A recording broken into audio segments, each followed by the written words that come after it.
Muito bom dia, boa tarde e buenas noites.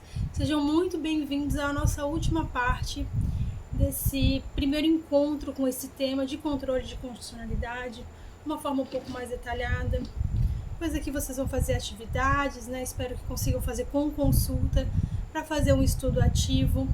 No material que eu mando junto para vocês, a atividade são todas as questões de exame de ordem dos últimos 10 anos desse tema. E eu mando um PDF com os artigos de lei que respondem essas questões. Então, depois de assistir essas aulas, muitas dúvidas surgirão. Vocês vão fazer a atividade. Muitas coisas vão fazer sentido, outras não. Então, ao longo do caminho, nós vamos ter outras revisões. Nós vamos ver esses conteúdos de outras formas. Eu vou analisar essas atividades, eu vou analisar tudo que vocês forem fazendo ao longo desse caminho, e aí eu vou conseguir ter uma leitura das necessidades de vocês e assim gravar as próximas aulas para vocês, tá? Então, aqui nós vamos então agora estudar as particularidades de cada um desses instrumentos de controle de constitucionalidade pelo Poder Judiciário, tá? Que o Judiciário ele realiza o que? Esse controle misto, né? Ora é realizado por qualquer juiz ou tribunal, ora esse controle de constitucionalidade é realizado por um único órgão responsável pela análise, né, num controle difuso. Então, qualquer um pratica, né, um ou outro controle, tá? Por isso, ele é um controle misto, certo? Já o controle difuso, que também é o controle difuso, né, esse que a gente está falando, assim, só a título de curiosidade, que eu vou sempre trazendo um pouquinho mais de conteúdo para vocês, aprofundando um pouquinho mais os temas de acordo com o andar aí da carruagem, né? Esse controle difuso, ele também é chamado de controle americano. Eu, particularmente, não gosto desse termo americano, tá? Porque o correto é estadunidense.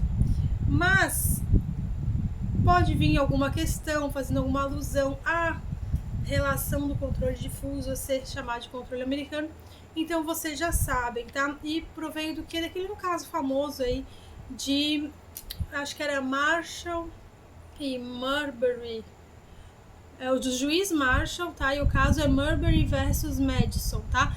Que é o juiz, esse juiz nesse momento ele precisou ali analisar a constitucionalidade para conceder o pedido da parte, que é o que esse controle difuso mais ou menos faz, tá? Em face de uma lei, em face da Constituição.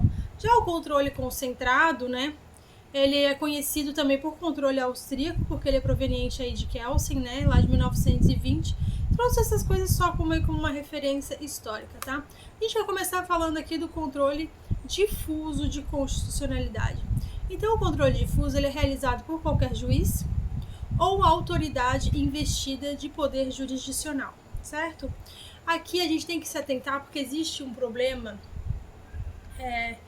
que o examinador ali da FGV, que o exame de ordem gosta de pegar vocês, que é em relação aos sinônimos. Então, esse controle difuso, ele pode ser chamado de indireto, porque ele não é exatamente o pedido, né? Ele pode ser chamado de interpartes, porque existem partes envolvidas aí na causa, né, que querem algo e que não somente querem a inconstitucionalidade, elas querem algo em razão dessa inconstitucionalidade que a gente viu na última aula. Incidenter tanto, tá? Exatamente porque a questão da constitucionalidade é a causa de pedir. Aberto, porque ele é realizado por qualquer juiz ou tribunal. E concreto, porque ele é realizado em razão de um caso concreto, né? E incidental, porque não é o propósito, né? Não é o propósito ali, é o processo. Não é o pedido, é o fundamento do pedido. Então, ele é um incidente. Por isso que também pode ser chamado de incidental. Cuidem com esses sinônimos. Normalmente, a FGV chama de controle difuso mesmo. Mas é importante que vocês saibam que existem essas outras nomenclaturas, tá? Não se esqueçam disso. O que mais? E por fim, de via de defesa. Ele também pode ser chamado de via de defesa, né? Ou seja, é um argumento de defesa, de persuasão. A gente utiliza para conseguir aquilo que a gente quer. Como na última aula nós conversamos sobre o caso da prisão do depositário fiel. Lembra que eu dei aquele exemplo? Então, defesa de persuasão para um propósito, né, que é o pedido feito nos autos, e subjetivo, porque tem partes envolvidas, então eles usam todos esses sinônimos, tá? Indireto, interpartes, incidenter tantum, aberto, concreto, individual, via de defesa e subjetivo, tá? Popularmente, então, aí, o que mais se usa, o mais conhecido é como controle difuso. Então, tá. Então, aqui, muito cuidado, tá? A gente tem que ter cuidado com uma coisa, que é que o juiz ou o tribunal, ele pode, ali num caso concreto, para decidir, né, para proferir uma decisão, para ver se vai conceder ou não esse pedido, analisar antes a constitucionalidade ou inconstitucionalidade da lei. E com essa análise ele profere ou não o pedido nos autos, ok? Todavia, quando essa análise de incidenter tantum ali, incidental ou de causa de pedir, né, seja o que for, eu vou tratar aqui mais como controle difuso, estou tentando trazer esses nomes para vocês acostumarem, seja feita por tribunal, tem ali a incidência do artigo 93, inciso 11, tá? Combinado com o artigo 97 da Constituição. Os dois dispositivos do 93.11, porque ele fala ali da parte do órgão especial, tá? Dá uma lidinha, se puder dar uma lida lá. E o 97 é mais técnico ali, ele vai falar já dessa chamada de cláusula de reserva de plenário, tá? Que é essa questão de ordem. Todas as vezes que no tribunal e nas instâncias, nas segundas instâncias, ali quando já é o órgão colegiado, tá? Nas instâncias regionais, já não estou mais na primeira instância, não é um juiz singular nesse caso, que existia ali a necessidade para proferir a decisão, para fundamentar a decisão na inconstitucionalidade de uma lei ou de um ato normativo, existe a necessidade da Câmara ou da turma, ou seja, aquele grupinho, né, de 3, aquele colegiado de 3 ali, de enviar isso para o pleno ou para o órgão especial, tá? Pode ser que o tribunal em questão tenha um órgão especial para isso. Se não tiver, esse órgão especial é enviado para o pleno. Quando que tem órgão especial? Quando tem mais de 25 julgadores, tá? Isso está lá no artigo 93.11 da Constituição. E isso tem que ser por maioria absoluta do tribunal, tá? Aí ele pode decidir pela inconstitucionalidade de uma lei ou ato normativo. Mas a característica básica é que a decisão tem aplicabilidade naquele processo, né, entre aquelas partes envolvidas, interpartes, né, com efeito erga omnes. Outra questão importante aqui, tá, é que se para fundamentar a decisão, o tribunal, a Câmara ou a turma precisa reconhecer a constitucionalidade, ou seja, nós estávamos falando da inconstitucionalidade, que remete para o pleno, ou se tiver órgão especial quando tem mais de 25 julgadores, isso está lá no artigo 93.11 da Constituição. Agora, quando é para fundamentar na constitucionalidade, que ele só vai confirmar que aquilo realmente é constitucional, ele já não precisa remeter nem para o pleno nem para o órgão especial, tá? Então, essa turma ou a sessão pode analisar a constitucionalidade. Agora, quando se tratar de uma inconstitucionalidade, tem que remeter isso ao plenário ou ao órgão especial, tá? Tem aqui uma questão importante, é que, por exemplo, o juiz, o tribunal ali, tá? Ele pode analisar a inconstitucionalidade com base no preâmbulo da Constituição. Na aula passada a gente viu que o preâmbulo da Constituição... que não, né? Ó. Não. Porque o preâmbulo da Constituição, ele não tem natureza normativa, como nós vimos, tá? Ele não é como se assim, ele não fosse texto da Constituição, tá bem? Então, ele não pode ser utilizado como parâmetro de controle de constitucionalidade. Ou seja, eu não posso dizer que um ato é inconstitucional por ferir o preâmbulo da Constituição, tá? Agora, essa mesma ideia não vale para as ADCTs, que são os atos de disposições constitucionais transitórias. Eu posso declarar sim uma lei inconstitucional com base numa norma do ADCT, porque apesar de estar, né, ali no ADCT, ela tem o mesmo valor de uma norma constitucional. Então, nesse caso, esse é o único caso que a gente vai utilizar o preâmbulo da Constituição nesse sentido, tá? Outra questão muito importante aqui, ó, é o que pode ser controlado no âmbito do controle difuso é que qualquer lei ou ato normativo federal federal, estadual ou municipal, qualquer lei ou ato normativo para o controle concentrado. O controle concentrado lá a regra é diferente, tá? Não se esqueça que a gente está falando aqui do controle difuso. A característica típica aqui do controle difuso é que essa decisão ela vai produzir efeito entre as partes, tá? Do processo que nós chamamos aí de limite subjetivo da coisa julgada. Ou seja, vale para as partes que participaram ali efetivamente do processo, né? Aqueles que não compõem o processo, eles não são, de um ponto de vista mais técnico, eles não são atingidos por essa decisão, tá? Com esses efeitos. Isso é a regra. Tá? E os efeitos, em via de regra, eles são ex tunc, ou seja, a decisão ela é declaratória, né? Ela está declarando algo, que essa lei não é constitucional a partir de hoje, não é a partir de hoje. Se ela não é constitucional, ela nunca foi constitucional, tá? Então, é efeito ex tunc. Ela sempre foi, então existe essa constatação aí. A partir do momento que eu constato que ela é inconstitucional, né, eu reconheço que ela sempre foi inconstitucional desde o momento que ela nasceu, por isso os seus efeitos são ex tunc. Então, esses efeitos interpartes, eles são ex tunc, certo? Outra observação que nós temos que fazer aqui, que é importante nessa parte de controle difuso, de constitucionalidade, todas as vezes que o Supremo Tribunal Federal, em sede de recurso extraordinário, reconhece a inconstitucionalidade de uma lei ou ato normativo, ele é obrigado imediatamente a remeter essa decisão para o Senado. Isso está lá no artigo 52(10) da Constituição, tá? Por que o Supremo é obrigado a remeter essa decisão para o Senado? Porque o Senado, ele tem uma faculdade, tá, de suspender a execução da lei ou do ato normativo em todo ou em parte. Prof, mas aí só quando se tratar de lei federal? Não, porque isso aí é entendimento majoritário, tá? Não é pacificado, mas é um entendimento majoritário.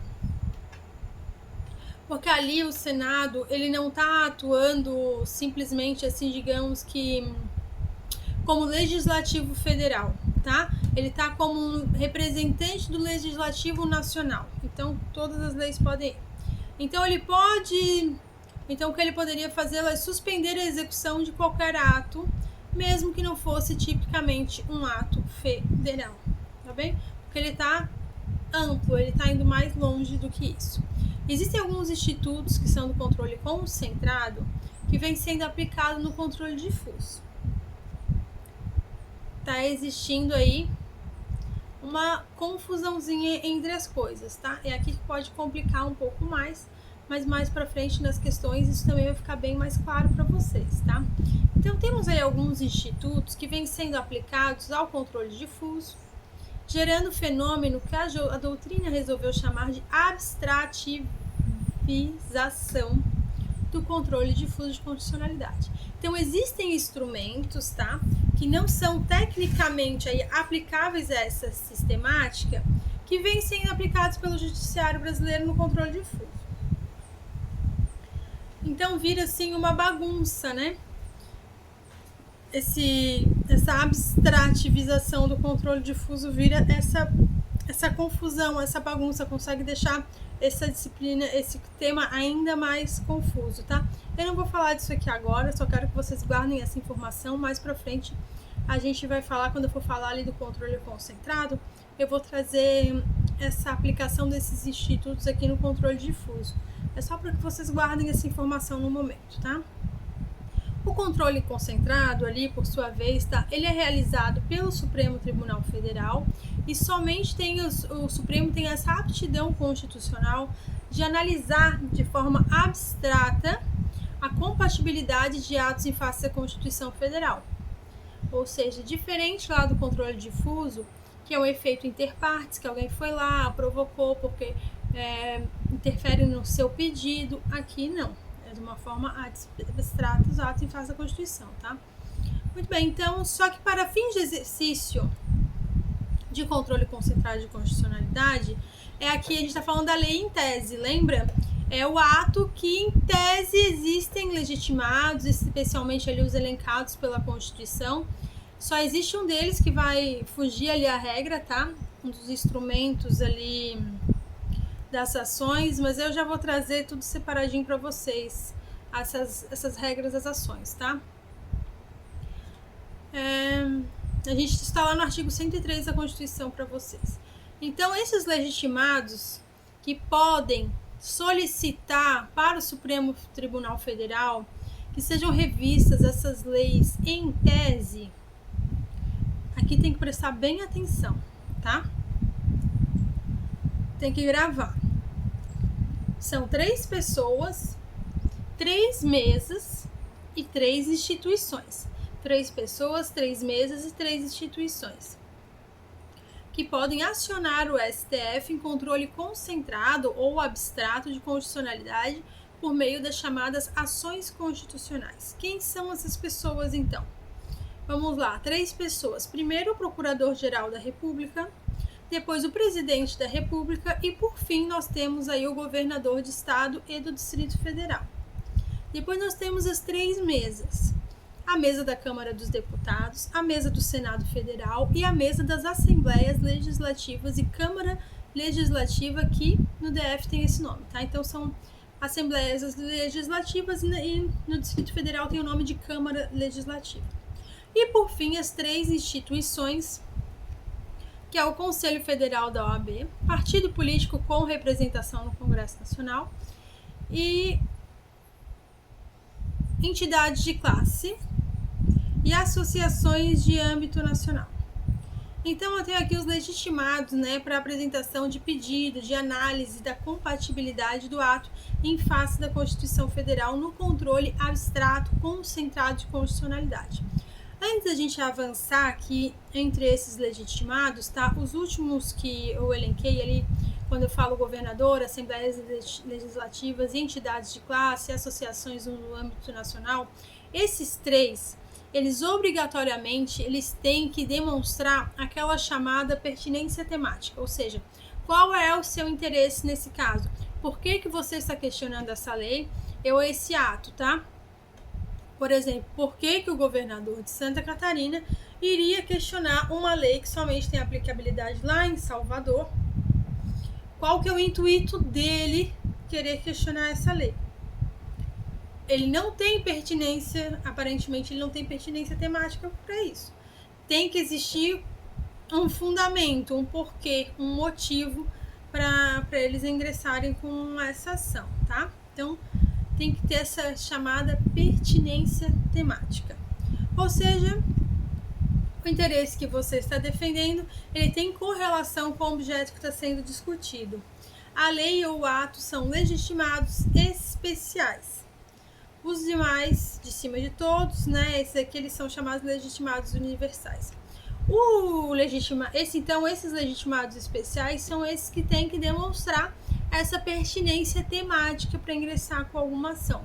Todos os outros que eu elenquei ali, eles são legitimados universais, então eles não precisam demonstrar nenhum interesse específico, tá?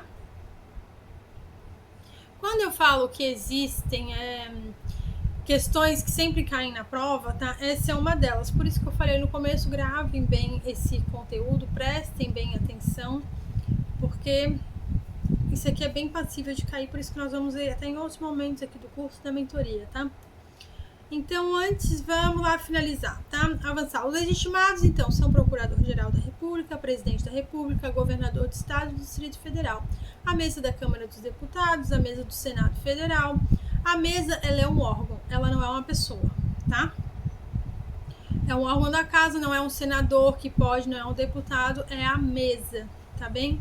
Das Assembleias Legislativas, são 26 as Assembleias Legislativas, ou a Câmara Legislativa do Distrito Federal. Por fim, o Conselho Federal do OAB, partido político com representação no Congresso Nacional, ou seja, se é um partido político que não tem nenhum representante eleito, ele não vai poder, tá?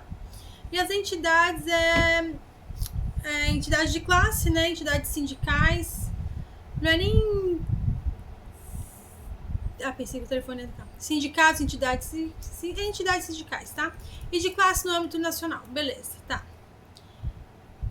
Então, não pode ser no âmbito estadual ou municipal, obrigatoriamente, aí ela tem que demonstrar essa pertinência temática, tá? Ou seja, essa correlação com o tema, né? Que eu estou questionando com a matéria, que está sendo vinculado perante o STF. Então, vamos lá, muito bem. Os legitimados, eles precisam de advogado para apresentar essas ações constitucionais? Nem sempre. Alguns aqui, eles vão apresentar capacidade postulatória, tá? Eles não vão precisar de advogado. Eles vão ter essa capacidade postulatória, tá bem? Quem dos legitimados precisa de capacidade postulatória, precisa de advogado? O partido político, com representação no Congresso Nacional, as entidades sindicais, a entidade sindical de classe de âmbito nacional, esses aí vão precisar obrigatoriamente de advogado para apresentar, tá? Os demais, eles próprios podem apresentar sem a necessidade de um advogado. Então, a gente vai pela exceção, tá? Outra questão importante ali na ADI, ADCT e ADPF. Bem, a ADI, ela tem algumas subespécies, tá? Diferente das outras, a ADI, ela tem subespécies. Então, nós temos a ADI genérica, a ADI por omissão, a ADI interventiva.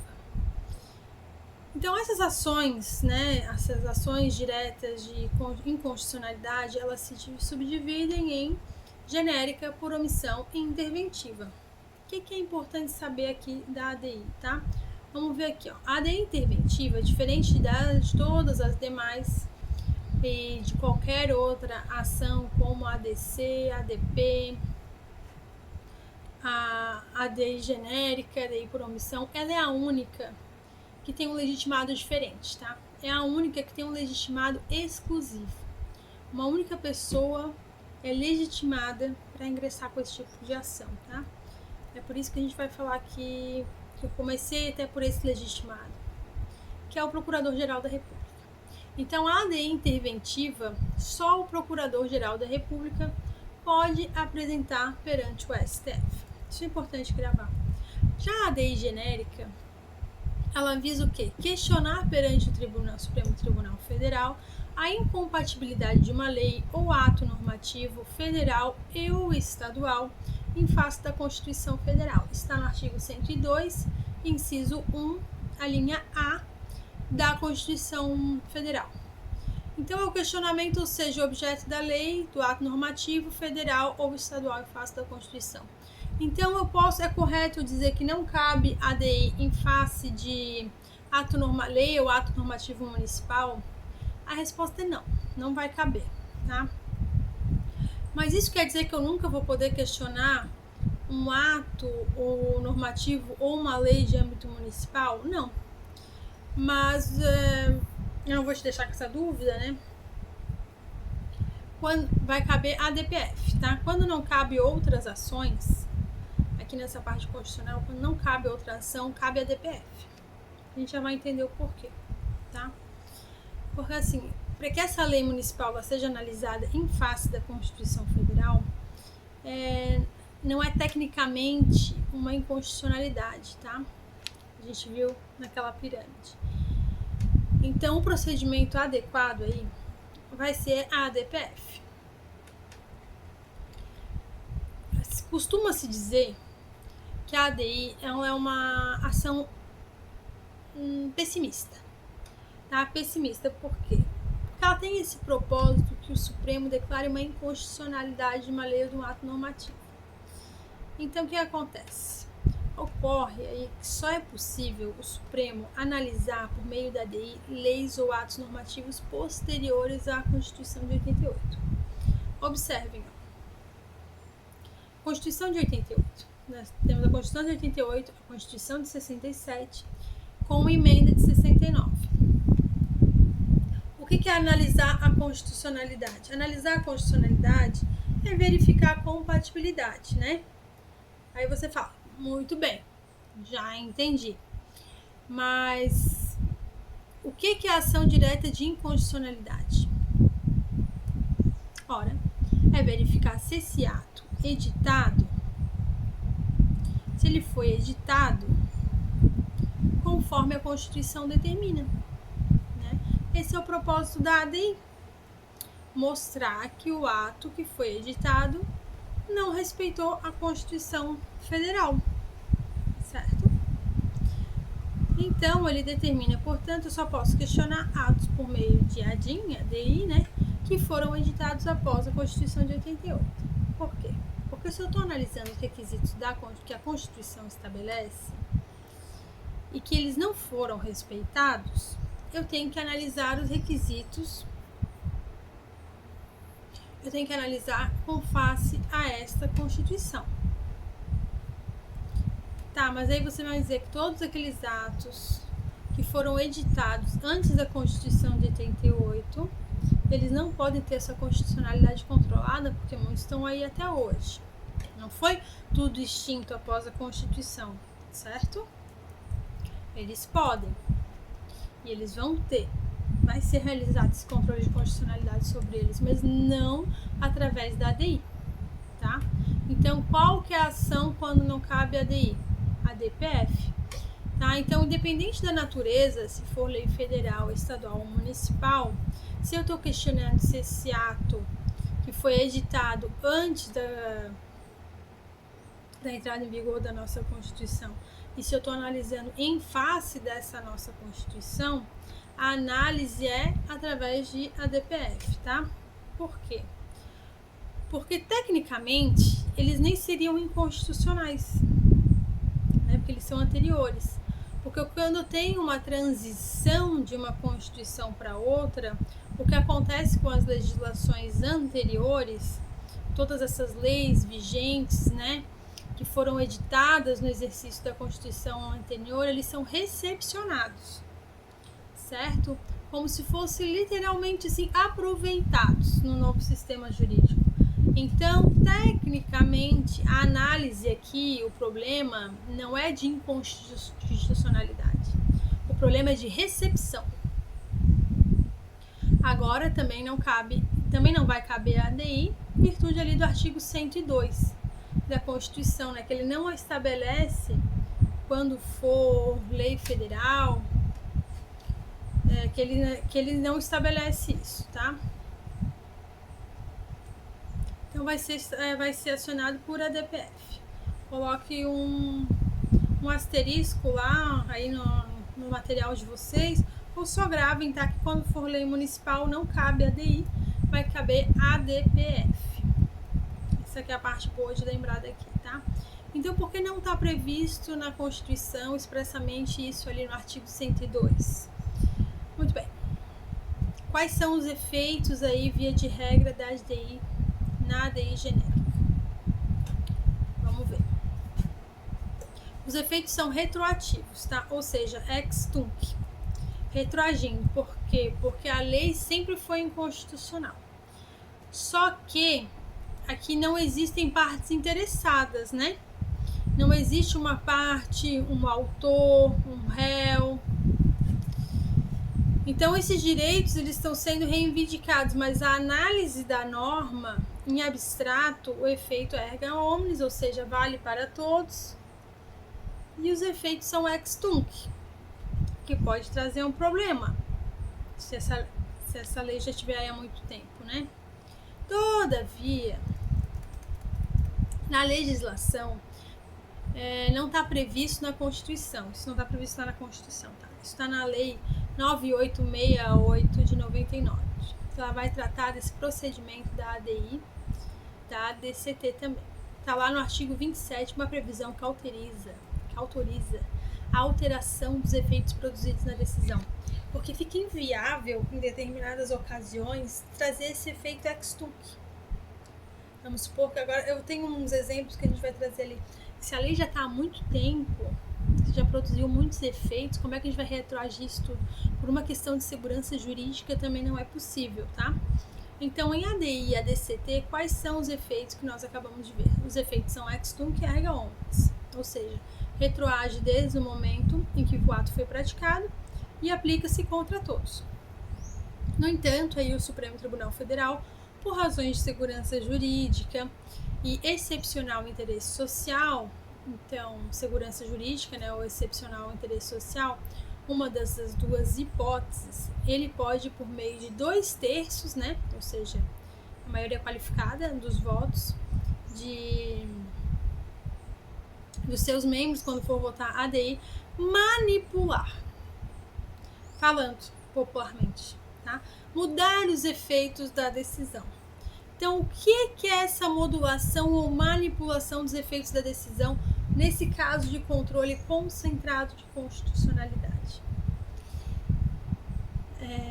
É que fica, como eu falei para vocês, fica difícil muitas vezes o efeito ex tunc, tá?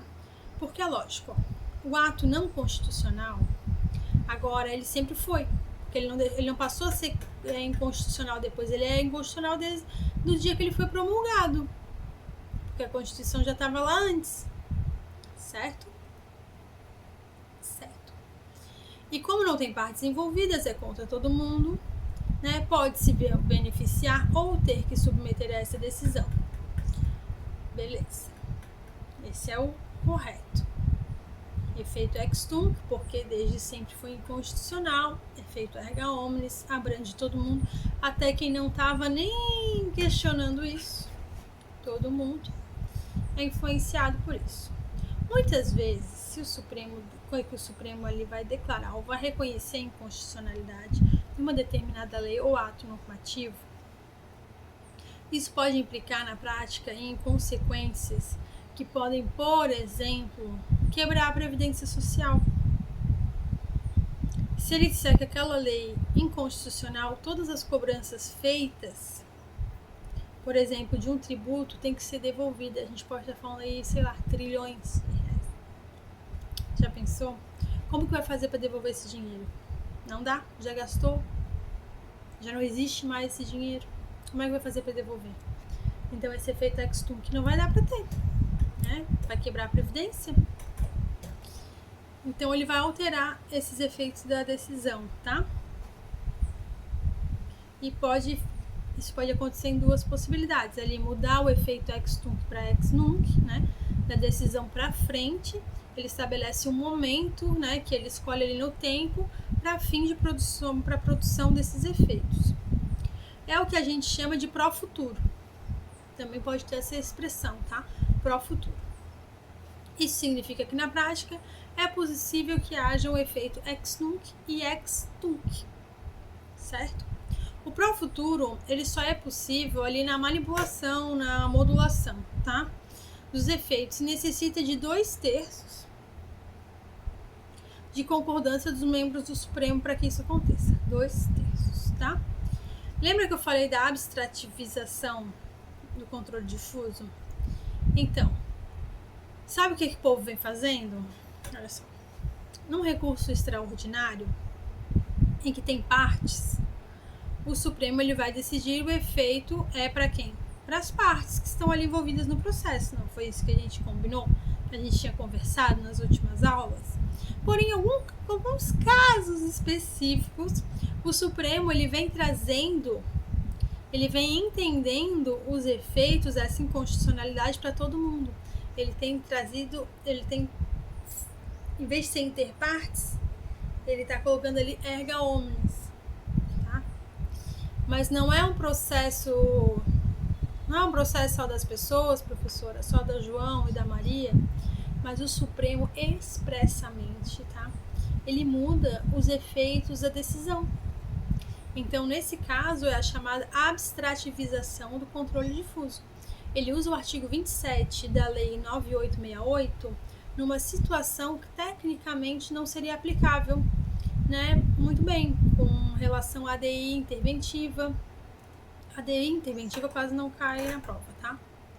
A ADI interventiva são aqueles fundamentos que justificam a intervenção federal. Tá previsto lá no artigo 34 da Constituição. Então, tudo que justificar ali a intervenção federal justifica também a ADI interventiva, tá? Defesa dos princípios constitucionais sensíveis, aquela preservação do núcleo intangível da ordem social. Só que tem uma diferença aí entre a intervenção para a ADI interventiva, tá? Porque a ADI interventiva é uma ação perante tribunal movida pelo Procurador-Geral da República. Já a intervenção propriamente dita é do Presidente da República que profere e realiza, tá? Agora vamos ver aqui também de uma forma mais suave aqui a ADI por omissão. Ela tem um propósito diferente aí dessa ADI genérica.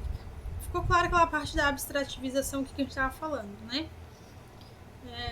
Continuei aqui e nem questionei vocês. A ADI genérica, qual que é a ideia aqui da ADI genérica? Tá? A ideia é a seguinte: tem normas constitucionais que precisam de regulamentação, de complementação, sabe? Para que ela produza os seus regulares efeitos, aquelas que sempre precisam que venha uma outra regulamentar, né? São as chamadas normas constitucionais de eficácia limitada. Muito bem.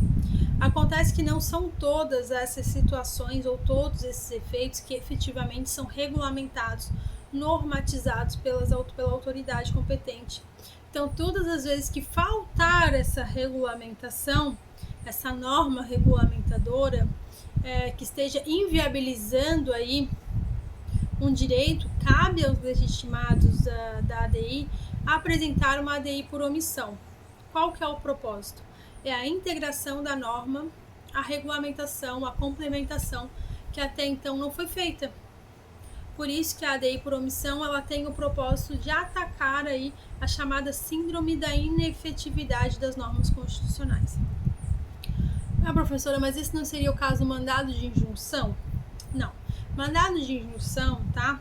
É a própria pessoa que está reivindicando o seu direito, que ela precisa daquela regulamentação para ela, tá? Para fazer o seu pedido, para realizar algo. Então, ela vai ingressar com mandado de injunção quando ela precisa que exista ou que seja a norma regulamentadora daquele artigo para ela, para um pedido dela, para que ela consiga, tá?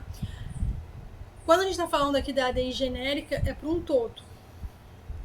Na ADI por omissão é por um todo, tá?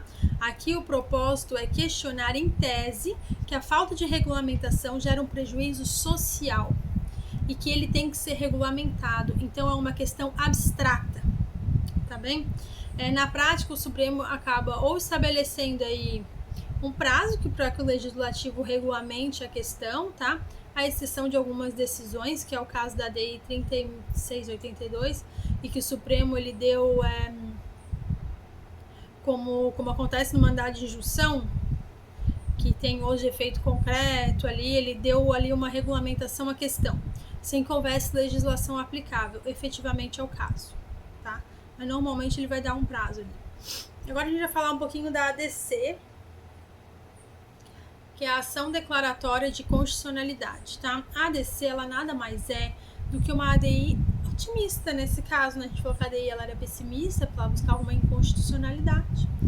E a ação declaratória de constitucionalidade, ela é considerada aí por alguns professores ou treinadores otimista, porque o propósito dela é exatamente o oposto, né? Ela tem o propósito de confirmação.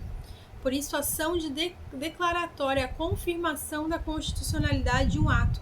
Então, veja só, na ADI o propósito é a inconstitucionalidade, né? Esse é o pedido certo e a parte ela tem o seu pedido atendido, ou seja, o pedido é julgado procedente e a lei é declarada inconstitucional. Aqui, todavia, né, se o pedido é julgado improcedente, por consequência, improcedente, a lei, né, não é inconstitucional. Ele decide que a lei é constitucional. Esse é o resultado da ADI. Já na ADC, qual que é o pedido? Eu quero que você confirme a constitucionalidade da norma. Então, olha só que interessante. Se a ADC for julgada procedente, qual que é o resultado?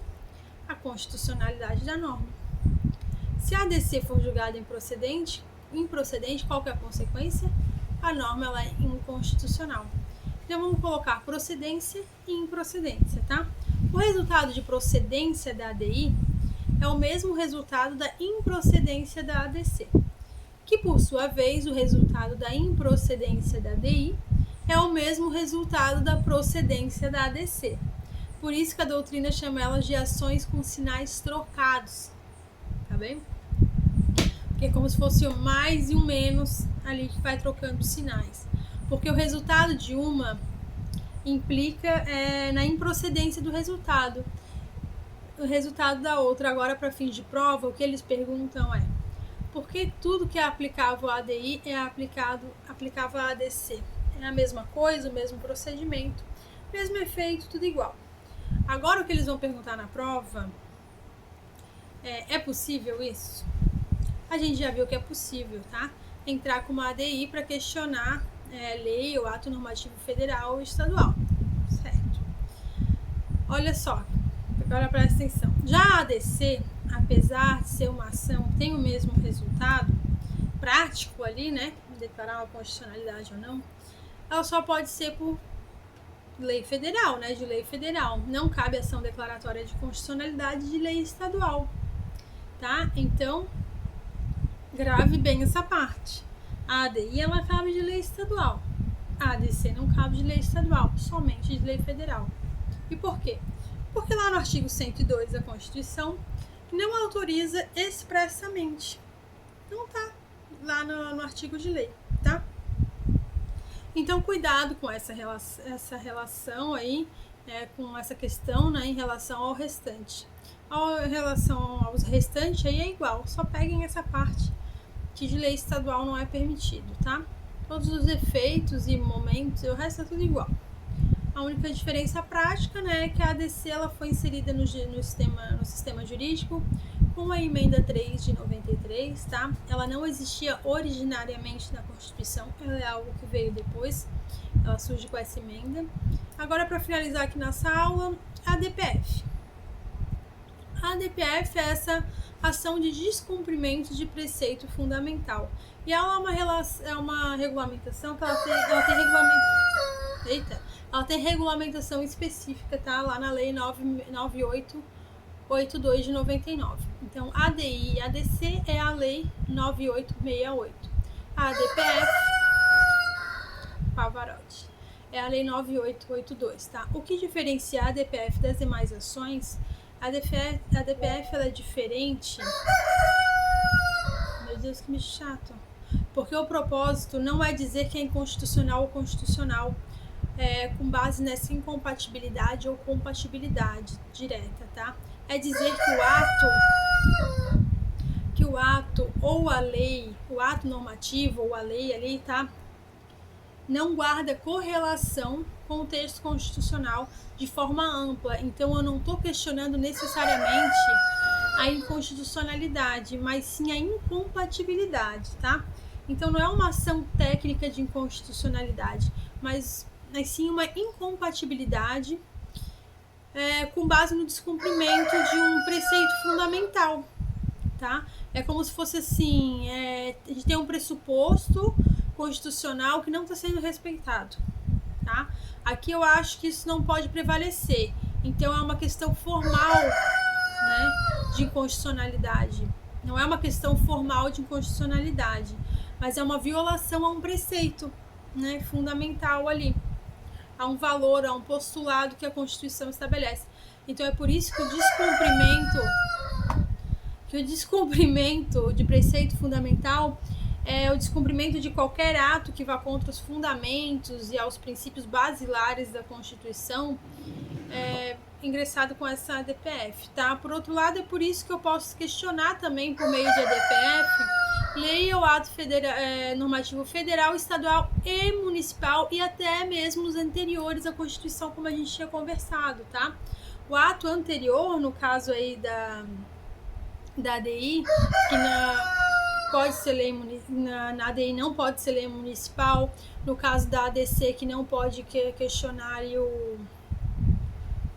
o ato estadual e municipal. Então aqui na DPF pode tudo, tá? Então resumo aí, todas as vezes que não cabe a ADI e a ADC, vai caber a DPF, vai caber a DPF, tá? Agora que a gente já sabe aí, deixa eu ver, caber a DPF, portanto, em sentido amplo, toda a incompatibilidade da norma com a Constituição, mesmo que não seja aí, tecnicamente uma inconstitucionalidade, é passível de análise por meio de ADPF, tá? Os legitimados da ADPF são os mesmos da ADI e da ADC, então fica fácil, aí a gente já sabe quem são os legitimados. Agora, você pode ser que você esteja se questionando aí o que é um preceito fundamental. Tá lá na Lei 9882, tá? Ela foi editada. Houve aí muita ansiedade por parte da comunidade jurídica, porque ninguém sabia o que era preceito fundamental. Né? Aquelas coisas que surgem vários questionamentos. Agora a lei vai falar tudo o que é preceito fundamental, tá? Fundamental é a doutrina aí que acaba estabelecendo, então, porque a lei, veio essa lei para esclarecer, mas como sempre no direito as coisas não ficam extremamente claras, tá? Então a doutrina trouxe aí um conceito aberto, ele é considerado aberto, ou seja, todo aquele valor, né, todo aquele postulado, princípio consagrado pela Constituição como fundamental, como importantíssimo, como nuclear, tá? São aqueles assim, né? O STF já decidiu aí alguns, tá? Como preceito fundamental, direitos e garantias individuais, princípios constitucionais, sensíveis como cláusulas pétreas. Aquela coisa, né? É subjetivo, né? Mas a gente meio que sabe, não vai cair na questão de ordem exatamente o que são preceitos fundamentais, tá? Os direitos fundamentais, eles estariam aí dentro das cláusulas pétreas, então direitos e garantias individuais, princípios constitucionais sensíveis. A doutrina aponta os princípios fundamentais da Constituição no título 1, artigo 1º a 4º da Constituição como preceitos fundamentais, porque o nome do título dos princípios fundamentais, isso não é fundamental, não é nuclear. Não é porque está escrito ali que não tem uma lista certa, tá? Por isso que tudo é feito análise. Tudo vai ser através de análise, mas para fins de exame de ordem, não vão pedir algo em específico para vocês, tá? Vai vir aquilo que o STF já entendeu que é essa parte aqui de direitos e princípios constitucionais, essa parte de cláusula pétrea. É isso aí, tá? É isso que vai ser cobrado. Não vão pedir nada em específico para vocês, porque não tem nada na lei que era o que todo mundo queria, que viesse ali escrito exatamente o que é. Não veio escrito, então não vão cobrar isso de vocês, não se preocupem. Então esse foi o nosso primeiro aglomerado de 4 aulas. Teremos outras de controle de constitucionalidade até o dia da prova. Depois dessas aulas eu vou corrigir as atividades que eu vou mandar para vocês, ou que tá ali, quem está no curso vai fazer aqui embaixo a atividade, e através disso eu vou fazer as próximas revisões bem diretas ao ponto para vocês. Então, tanto os alunos da mentoria como do curso, participem, façam as atividades, façam os simulados para que eu possa ajudar vocês de uma forma mais direta. Aqui eu trouxe o geralzão, um pouco mais pormenorizado, mas o geralzão da disciplina, e na revisão eu vou trazer o que vocês realmente precisam. Então, por favor, façam as atividades e os simulados, tá? Um beijão da prof, a gente se encontra na próxima aula.